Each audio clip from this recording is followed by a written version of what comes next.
ഒരു ഷ്രഗിൻ്റെ കട്ടിംഗ് ആണ് നമ്മളിവിടെ ചെയ്യുന്നത്. ഇപ്പോഴേ ഒരു 36 to 38 ഇഞ്ച് സൈസുള്ള ആൾക്കാർക്ക് ഇടാൻ പറ്റിയ ഒരു ഷ്രഗാണ്. ഇപ്പോൾ ഷ്രഗിൻ്റെ ഒരു ട്രെൻഡുള്ള സമയമാണല്ലോ. അപ്പോൾ ഇവിടെ നമ്മൾ എടുത്തിരിക്കുന്നത് ഇതിൻ്റെ ചെസ്റ്റ് അളവെന്ന് പറയുന്നത് 12.5 ഇഞ്ചാണ്. അതുപോലെ ഇതിന് ലെങ്ത് കൊടുത്തിരിക്കുന്നത് 28.5, 28-30 ഒക്കെ വേണമെങ്കിൽ കൊടുക്കാം. നമ്മളിപ്പോൾ ഇതിൻ്റെ താഴെ ഒരു ലേസ് വെക്കാൻ ഉദ്ദേശിക്കുന്നത് കൊണ്ടാണ് 28 കൊടുത്തിരിക്കുന്നത്. 30 ആയാലും കുഴപ്പമില്ല. താഴെ ബോട്ടം പാർട്ടിൽ വരുമ്പോൾ നമുക്ക് വേണമെങ്കിൽ മേളിൽ കൊടുത്തതിലും 1 ഇഞ്ച് കൂടി കൂട്ടി വിഡ്ത്ത് കൊടുക്കാം. ഇവിടെ വരുമ്പോൾ ഇവിടുന്ന് നമുക്ക് ഒരു 3 ഇഞ്ച് ഒരു ഷേപ്പിന് വേണ്ടി ബാക്ക് പീസിന് കൊടുക്കാം. ഇങ്ങനെ. അപ്പോൾ ഒന്നും കൂടി പറയാം. ഇത് ഷോൾഡർ 8.5 വരുന്നുണ്ട്.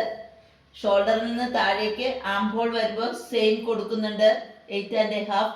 ഇവിടെ നെക്ക് വിഡ്ത്ത് വരുന്നത് 4 ഇഞ്ചാണ്. 4 ഇഞ്ച് 3.5 നമ്മുടെ ഇഷ്ടം പോലെ ഒരു 1/2 ഇഞ്ച് കൂട്ടി കുറച്ച് കൊടുത്താൽ കുഴപ്പമില്ല. ഷോൾഡറിൽ ഇവിടെ നമുക്കൊരു 3/4 ഇഞ്ച് സ്ലോപ്പ് കൊടുക്കണം. ഇനി ബാക്ക് പീസ് വെട്ടാണ്.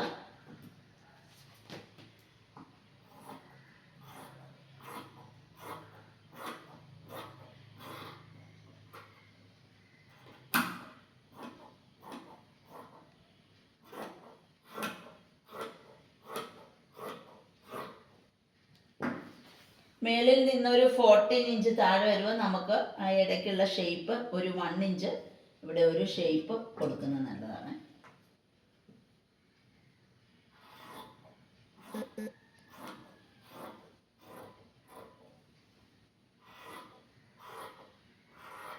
ഞാനിപ്പോൾ ഡാർക്ക് കളർ ക്ലോത്ത് ആയതുകൊണ്ട് അതിൻ്റെ ആ ചോക്കിൻ്റെ മാർക്കിങ് ഇത്തിരി ക്ലിയർ ആവാതെ ഉണ്ട്. അതാണ് ഞാൻ കറക്റ്റായിട്ട് ആ മെഷർമെൻറ്റ് പറഞ്ഞത്. അപ്പം നമ്മുടെ ബാക്ക് പീസ് ഇവിടെ വെട്ടിക്കഴിഞ്ഞിട്ടുണ്ട്. ഇനി നമുക്ക് ഫ്രണ്ട് പീസാണ് വെട്ടേണ്ടത്. ഫ്രണ്ട് പീസ് വെട്ടുമ്പോൾ നമുക്ക് ഫ്രണ്ട് പീസിന് ബാക്കിൽ കൊടുത്ത പോലെ ലെങ്ത് സ്ലോപ്പ് കൊടുക്കണമെന്നില്ല. കുറച്ച് സ്ട്രെയിറ്റ് ആയിട്ട് എടുക്കാം. സ്ട്രെയിറ്റ് ആയിട്ട് എടുത്താലും കുഴപ്പമില്ല. അപ്പം ബാക്ക് പീസിൻ്റെ സൈഡിലെ ലെങ്ത് അതേപോലെ തന്നെ ഫ്രണ്ടിൻ്റെ ലെങ്ത് ആയിട്ടും കിട്ടണം. ദി സ്ലോപ്പ് ഇവിടെ വേണ്ട. ബാക്കി ഈ സൈഡ് ലെങ്ത് നമുക്ക് കറക്റ്റ് ആയിട്ട് കിട്ടണം. പീസിന്റെ സൈസ് എല്ലാം സെയിം ഇട്ടാൽ മതി. എക്സ്ട്രാ പീസിന്റെ ആവശ്യം വരുന്നില്ല.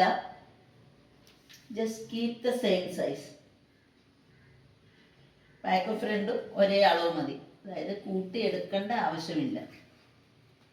സെയിം സൈസിൽ എടുക്കുക. ഈ സ്ലോപ്പ് വന്ന സ്ഥലം നമ്മൾ മാർക്ക് ചെയ്യാം. അവിടുന്ന് നമുക്ക് ലെങ്ത് മാർക്ക് ചെയ്യാനുള്ളതാണ്. ഷോൾഡർ, ആം ഹോള് എല്ലാം സെയിം. എക്സ്ട്രാ ഒന്നും കൊടുക്കേണ്ട ആവശ്യമില്ല. ഒൺലി തിങ് നമുക്ക് ഇവിടെ വരുമ്പോൾ ഫ്രണ്ട് നെക്കിൻ്റെ ഷേപ്പ് മാത്രം ഒന്ന് ശ്രദ്ധിച്ചാൽ മതി. അപ്പം താഴേക്ക് ഒരു 10 ഇഞ്ച് 11 ഇഞ്ചൊക്കെ നമ്മുടെ താല്പര്യപ്രകാരം. ചിലർക്ക് കുറച്ചും കൂടി താഴ്ന്ന ഇഷ്ടമായിരിക്കും. ഇവിടുന്ന് ഇങ്ങനെ ഒരു വി ഷേപ്പ് കൊടുക്കുക. ഈ വി ഷേപ്പിൽ നിന്ന് ഇങ്ങനെ വരുമ്പോൾ ഇവിടെ ഒരു കർവ് പോലെ വരും. അപ്പോൾ നമുക്ക് ഫ്രണ്ട് പീസിൻ്റെ നെക്ക് വെട്ടാം.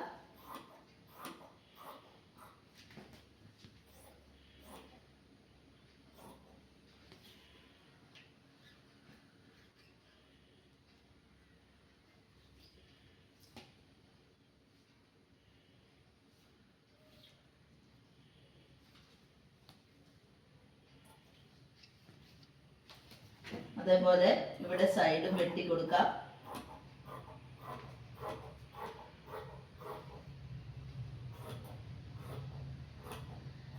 അപ്പോൾ ഞാനിപ്പോൾ കുഴിച്ച് കൊടുക്കുന്നില്ല. ഷ്രഗ് എപ്പോഴും നമുക്ക് കുറച്ച് ലൂസായിരിക്കുന്നതാണല്ലോ കംഫർട്ട്. അതേപോലെ ഇവിടെ ഇപ്പോൾ നമ്മൾ സ്ട്രെയിറ്റ് മതിയല്ലോ ഫ്രണ്ട് പീസിന്. അതുകൊണ്ട് ഇവിടെ ഷേപ്പ് കൊടുത്തിരുന്ന സ്ഥലത്ത് നിന്ന് നമുക്ക് നേരെ ഒരു ലൈൻ കൊടുക്കാം. അപ്പോൾ ഈ ലെങ്ത് ഇങ്ങനെ എടുക്കാം.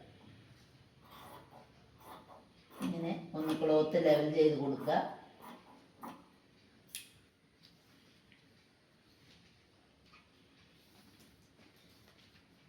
ഇവിടുന്നും ജസ്റ്റ് ഒരു ലൈറ്റ് ഷേപ്പ് കൊടുക്കുന്നത് നല്ലതാണ്.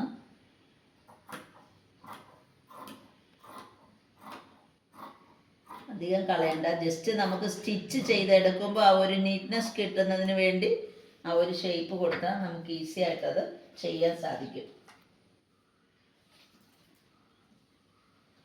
ഇനി നമുക്ക് എടുക്കേണ്ടത് കൈയാണ്. ഞാനിപ്പോൾ 2 ടൈപ്പ് ക്ലോത്ത് ഒന്നിച്ചിട്ടാണ് എടുത്തത്, എനിക്ക് കട്ട് ചെയ്യുന്നതിനുള്ള എളുപ്പത്തിന് വേണ്ടി. ഇപ്പം ഇതിൽ നിന്ന് കൈ എടുക്കാം.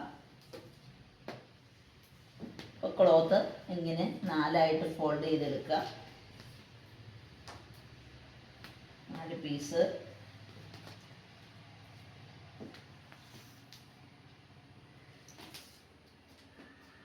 സ്ലീവ് നമുക്ക് ഏകദേശം ഒരു 15 ഇഞ്ച് 16 ഇഞ്ചൊക്കെ കൊടുത്താൽ നന്നായിരിക്കും.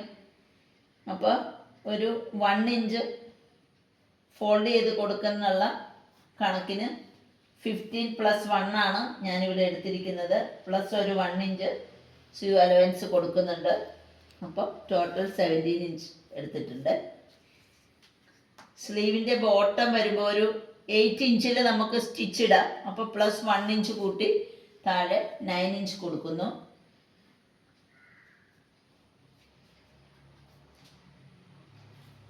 ടോപ്പിൽ നിന്ന് നമുക്കൊരു 4 ഇഞ്ച് താഴത്ത് മാർക്കിങ് ചെയ്യാം.